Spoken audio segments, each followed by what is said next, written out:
अस्सलाम वालेकुम। आज का हमारा टॉपिक है ट्रांजिटिव वर्ब्स और इनट्रांजिटिव वर्ब्स।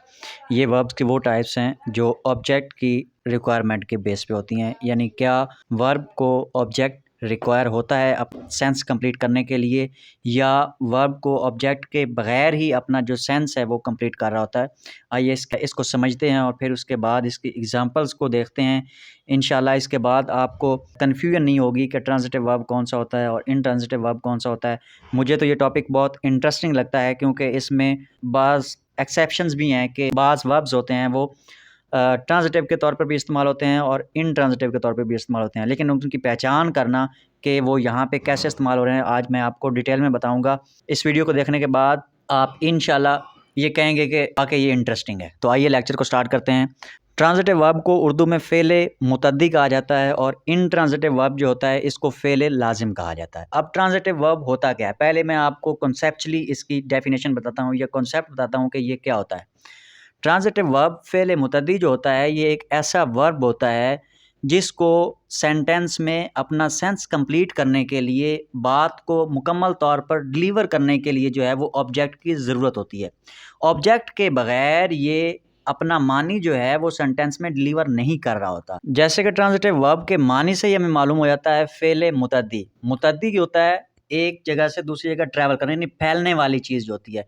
अब यहाँ पे जो ट्रांजिटिव वर्ब होता है इसमें ये सब्जेक्ट से ऑब्जेक्ट की तरफ जो है ये सफ़र कर रहा होता है। अपना ये सब्जेक्ट से ऑब्जेक्ट की तरफ राग़िब होता है। इसको ऑब्जेक्ट चाहिए होता है अपना सेंस कंप्लीट करने के लिए। जैसे जो मुतद्दी अमराज़ आजकल हम बोलते हैं, जो एक जगह से एक शख्स से दूसरे शख्स तक फैलती जाती हैं। मिसाल के तौर पे जैसे अभी रिसेंटली एक वायरल डिज़ीज़ कोरोना डिज़ीज़ को हमने फेस किया है, कोविड-19 जिसको कहा गया है।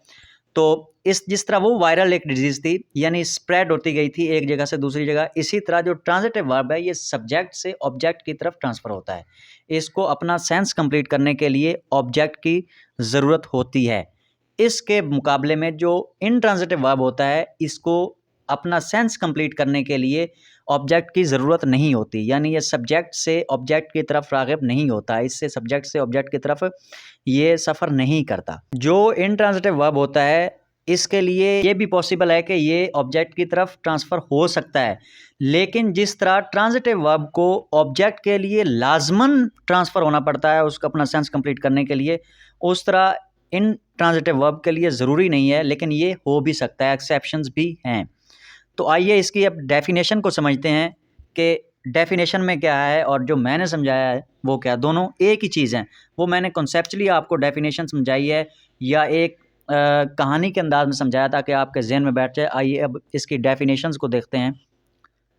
A transitive verb is a type of verb that needs an object to make complete sense of the action being performed by the subject. Transitive verb जो होता है फ़ेल मुतद्दी, फ़ेल की वो किस्म होती है जिसको फ़ाइल की तरफ से किए जाने वाले काम को मुकम्मल करने के लिए ऑब्जेक्ट की ज़रूरत होती है।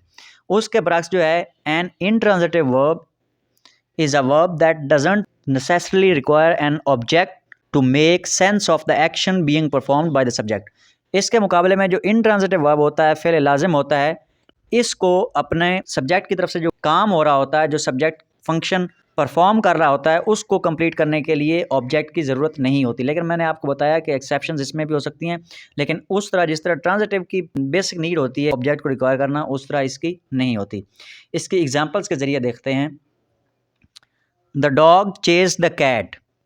अब कुत्ते ने बिल्ली का पीछा किया। अब यहाँ पे अगर आप ये देखें चेज़्ड, डॉग चेज़्ड, तो क्या आपको कंप्लीट सेंस समझ आता है? या अगर आप इस पे सवाल करके देखें चेज़ पे कि किस चीज़ का पीछा किया, तो क्या आपको क्या का जो जवाब आपको मिलेगा इसके बगैर आपका सेंस जो है वो कंप्लीट हो रहा है, आपको बात मुकम्मल समझ आ रही है? अगर तो आपको समझ आ रही है इसके बगैर भी, तो फिर ये आपका इनट्रांजिटिव वर्ब है। अगर आपको समझ नहीं आ रही तो फिर यानी आपका जो सवाल क्या का है वो जवाब रिक्वायर करता है। जैसा कि यहाँ पे है कैट का जवाब इसको मिल रहा है। जैसा कि यहाँ पे फ़ेल पर क्या का सवाल किया जाए तो इसके लिए ऑब्जेक्ट जो है वो लाज़मी बन रहा है, जैसे कैट है। तो ये हो गया ट्रांजिटिव वर्ब। इसी तरह he bought a new car, उसने एक नई कार ख़रीदी। क्या ख़रीदा, क्या ख़रीदी, किसने ख़रीदी, उसने ख़रीदी है और क्या ख़रीदी है, नई कार ख़रीदी, ये भी ट्रांजिटिव वर्ब है। असलम प्लेड हॉकी, असलम ने हॉकी खेली, ये भी ट्रांजिटिव वर्ब है प्ले। अब इन ट्रांजिटिव वर्ब की एग्जांपल्स आप देखें, द बेबी इज़ स्लीपिंग, बच्चा सो रहा है। अब इसमें जो है ये एक सेंस कंप्लीट हो गया है इसका जो स्लीपिंग है, ये स्लीप है, ये इंट्रांजिटिव वर्ब है और इसका कंप्लीट सेंस हो गया। इसी तरह दूसरी एग्जांपल अगर आप देखें, द कार स्टॉप्ड सडनली, अब इसमें भी जो है कार अचानक रुक गई। अब इसमें जो स्टॉप है ये इंट्रांजिटिव वर्ब के तौर पे इस्तेमाल हो रहा है यहाँ पे। ही रैन फास्ट, वो बहुत तेज़ दौड़ा या वो तेज़ दौड़ा। अब इसमें भी जो है वो रैन जो है वो इंट्रांजिटिव वर्ब है। बाज़ वर्ब्स ऐसे होते हैं जो ट्रांजिटिव के तौर पर भी इस्तेमाल होते हैं और इंट्रांजिटिव के तौर पर भी इस्तेमाल होते हैं। मिसाल के तौर पे रन, दौड़ना, ही रन्स फास्ट, वो तेज़ दौड़ता है। अगर आप इसी का एक और सेंटेंस बनाएं, ही रन्स अ फैक्ट्री, वो एक फैक्ट्री चलाता है। ही रन्स अ मिल, वो एक मिल चलाता है। अब यहाँ पे रन का जो मीनिंग है वो चेंज हो गया। अब जो सेंटेंस है he runs a mill, he runs a factory etcetera, ये ट्रांजिटिव वर्ब के तौर पे इस्तेमाल हो रहा है। और जो he runs very fast, he runs fast, ये ही रन्स, वो दौड़ता है, यहाँ पे ये इंट्रांजिटिव के तौर पे इस्तेमाल हो रहा है। एक चीज़ और आप ट्रांजिटिव और इंट्रांजिटिव के मुतालिक जो है वो ज़हन नशीन कर लें, आइंदा हम इसको पढ़ेंगे कि जो ट्रांजिटिव वर्ब्स होते हैं इनका पैसिव वॉइस बनाया जाता है, यानी एक्टिव वॉइस से इनको पैसिव वॉइस में तब्दील किया जा सकता है, जबकि जो इंट्रांजिटिव वर्ब्स होते हैं उनका पैसिव वॉइस मोस्टली नहीं बनता। तो उम्मीद है कि आज का लेक्चर आपको बहुत अच्छा लगा होगा। कैसा लगा आपने कमेंट बॉक्स में ज़रूर बताना। और अगर आप इस चैनल पर पहली दफ़ा आ रहे हैं तो हमारे चैनल को सब्सक्राइब करना और बेल आइकन के बटन को प्रेस करना मत भूलिएगा। वस्सलाम।